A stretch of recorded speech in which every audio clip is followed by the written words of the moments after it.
Eh ben, je vous propose maintenant de partir dans les vignobles, Hervé. Quelle senteur, quel parfum, c'est oui. délicieux. Et c'est Alain Ignace que nous recevons. Bonjour, merci Bonjour. d'être avec nous. Alors, vous êtes le vigneron emblématique. Vous avez été pendant 18 ans le directeur de la cave coopérative de Baume de Venise. Et c'est ce que vous allez nous présenter. On va commencer par une petite définition. C'est quoi un muscat, Alain? Alors, un muscat, c'est déjà un vin doux. Ouais. Et à la base, donc, on a un cépage qui est le muscat petit grain. Donc, on a le blanc, c'est du muscat petit grain blanc. Et l'autre, on a du muscat petit grain rouge. Ce qui fait qu'il y a un mélange des deux raisins.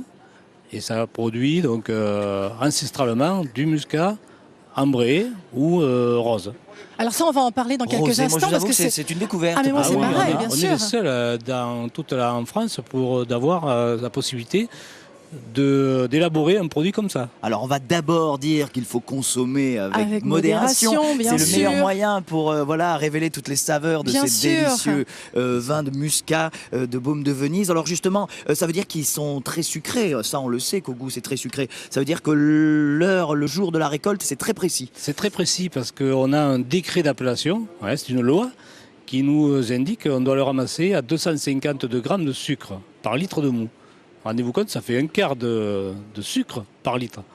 Et c'est le sucre C'est soleil, là, on peut y naturel. aller. C'est sucre naturel. Est-ce qu'on sait... Oui, je vous en prie. Non, mais donc finalement, c'est vrai que c'est du pur jus de raisin. De pur jus de sucre. raisin, ouais. Ce qu'on ne sait pas, c'est que ce breuvage, figurez-vous, il est connu depuis l'Antiquité. Oui, en fait, on doit ce nectar aux colons grecs.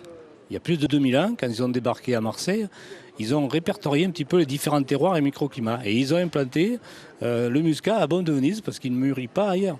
C'est vraiment à C'est Baume de vraiment, Venise. voilà. Et on le retrouve même sur les murs de la chapelle Sixtine. Vous êtes sûr que c'est pas vous qui avez rajouté un truc Non, au feutre? non. Je ne me serais pas permis. Avec un marqueur, non? Je ne me serais pas permis, non. Non, non. Bon. Non, c'est une vieille histoire parce que les papes aussi, quand ils étaient en Avignon, donc en faisaient leur vin de messe. Donc ça a toujours été dans la papauté des produits de renommée. Alors, ce qu'il faut dire, c'est que il y a que chez vous qu'on peut faire du Baume de Venise. Ouais, c'est ça. Ce raisin-là, ça n'arrive que chez vous. On a essayé ailleurs, un peu plus à l'ouest, un peu Oui. plus à l'est, ça ne marche pas. Disons qu'à l'est, nous sommes entourés par les Ventous, les côtes du Ventoux. À l'ouest, les côtes du Rhône. Et puis bien sûr, nous sommes très limitrophes avec l'appellation Vaqueras et Gigondas.